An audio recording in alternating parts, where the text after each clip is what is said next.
వింటున్నావా? అమ్మ సహోదరి వింటున్నావా? అసలు నువ్వు ఎక్కడుండాల్సిన వాడివి? ఎక్కడుంటున్నావు?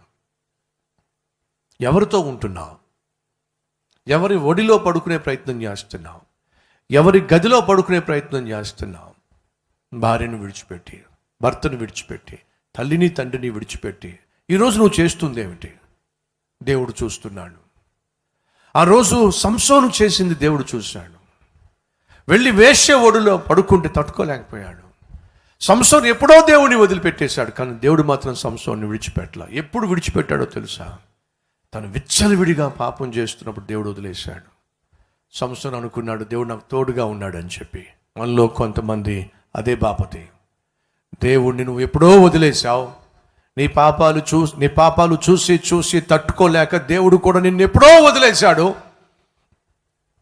అయినా నువ్వు అనుకుంటున్నావు నాకు దేవుడు తోడుగా ఉన్నాడు, దేవుడు నా ప్రార్థన ఆలకిస్తాడు, దేవుడు నా పక్షాన యుద్ధం చేస్తాడు, దేవుడు నా పక్షాన ఉండి నన్ను నడిపిస్తాడు, నాకు విజయాన్ని ఇస్తాడు, నాకు ఉద్యోగాన్ని ఇస్తాడు, నన్ను స్వస్థపరుస్తాడు. భ్రమలో జీవిస్తున్నావు.